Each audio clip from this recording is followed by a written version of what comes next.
Passive safety and regulation. Good morning to everybody.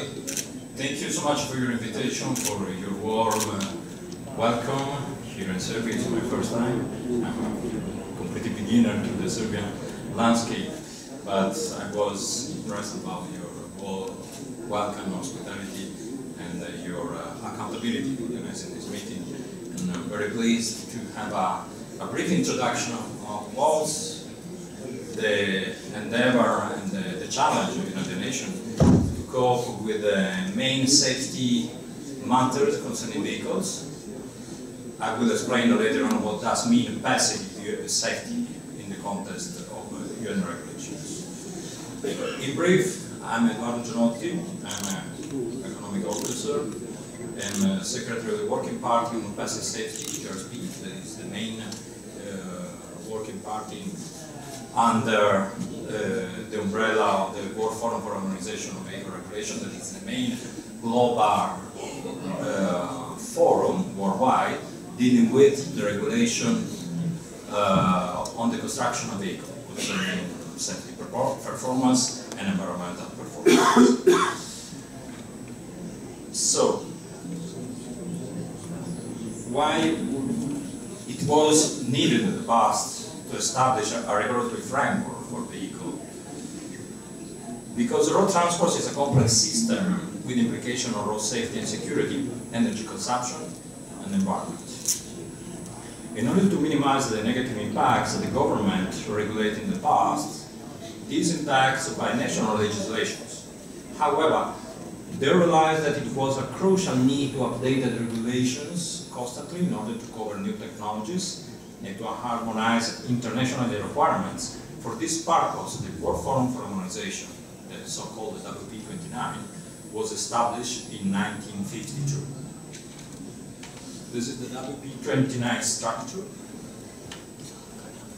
that, to perform the work, WP.29 has 6 permanent working parties that are very active and have worked out to set regulations annexed to the agreements on active and passive safety of motor vehicles, as well as on environmental protection, by limiting emissions of noise and gaseous pollutants.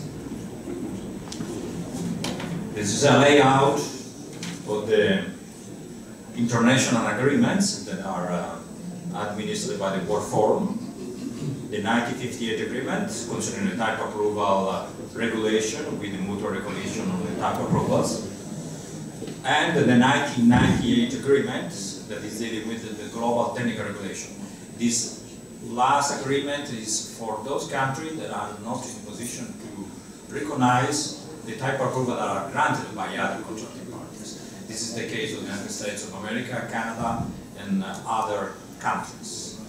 So the 1998 agreement is an agreement that is collecting standards that are fixing just separate requirements for making tests to establish if the vehicle is safe or not. And now we come to the nitty-gritty of the matter concerning passive safety. The UN regulation on passive safety are amongst the most effective to reduce road fatalities. Passive safety features are systems that are passive until called into actions.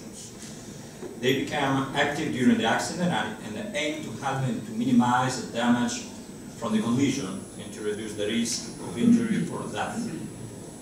These systems, as you can see in the slides, include safety belts, protecting helmets, the charge resistance system, frontal and lateral crash performances of the body structure, pedestrian safety, post-side impact, etc., etc.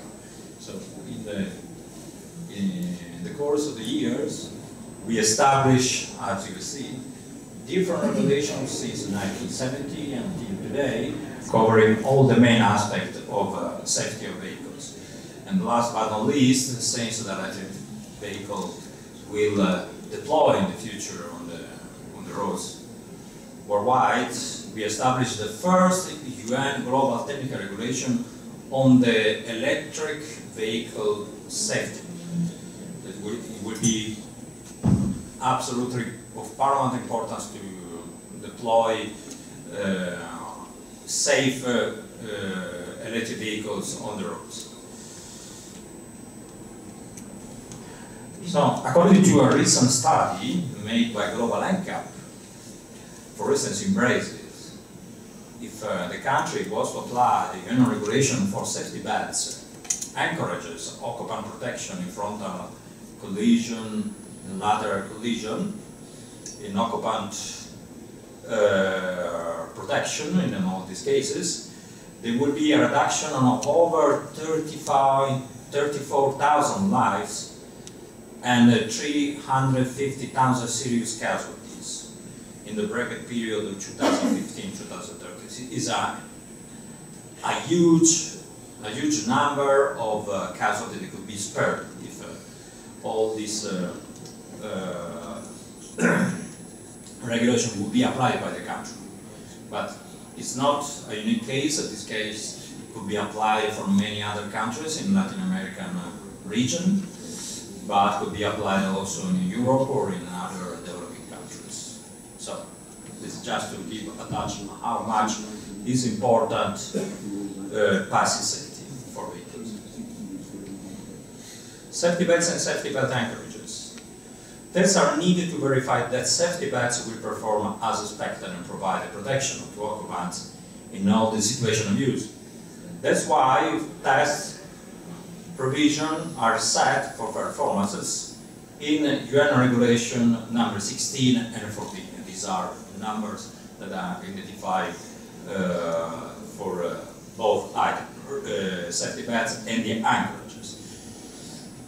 Tests should be performed in the same way everywhere to ensure repeatability and reliability of results, and type approval granted to safety belts and their anchorages ensure that their performance save occupants. So all the tests made on safety belts in Serbia should have the same results with the same type of safety belts in Italy, in Germany, or everywhere. This is the main core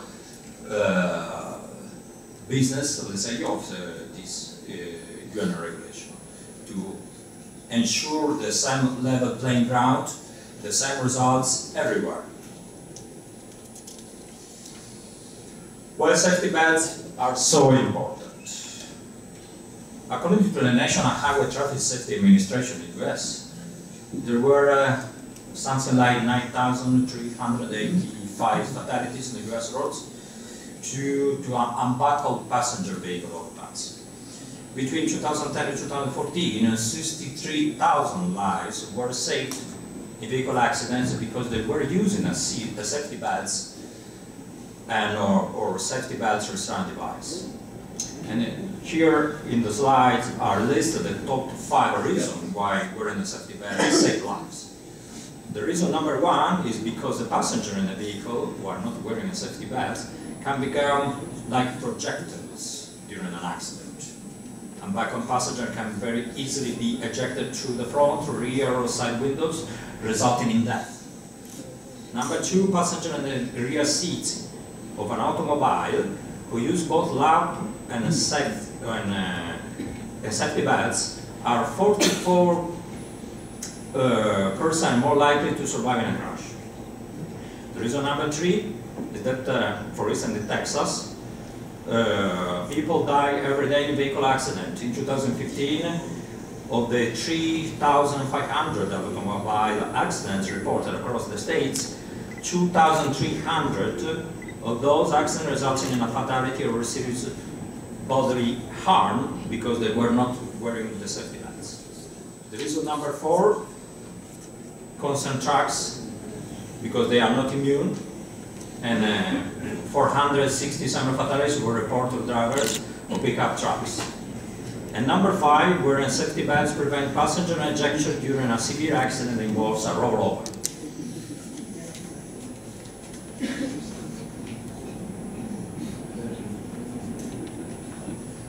And here I would like to show you the effects of not wearing a safety belt in a car accident, in a frontal crash. You can see the airbags explode. That's fine, but it's not enough because occupants are flying through the car. These are just dummies, but you can imagine the effects on human beings.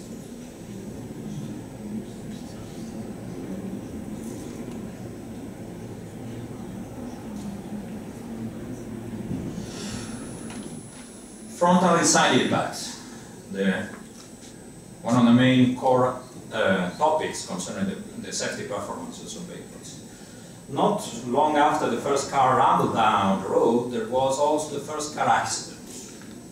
Crash testing for vehicles is very important to minimize losses, such as the deaths, injuries, and property damage from vehicle crashes that happen on the roads.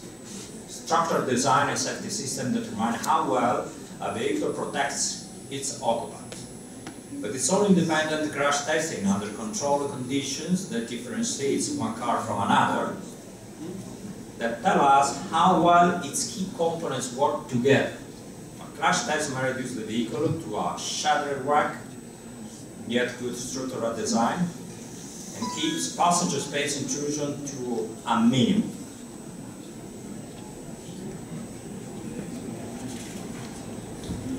The frontal crashes are responsible for more deaths and severe injuries than any other accident type. In this crash, the vehicle structure is put into test. The limited structural engagement may expose occupants to increased intrusion. Crash forces have to be efficiently directed to parts of car where the energy car be efficiently and safely absorbed. In the UN Regulation number 94, the cars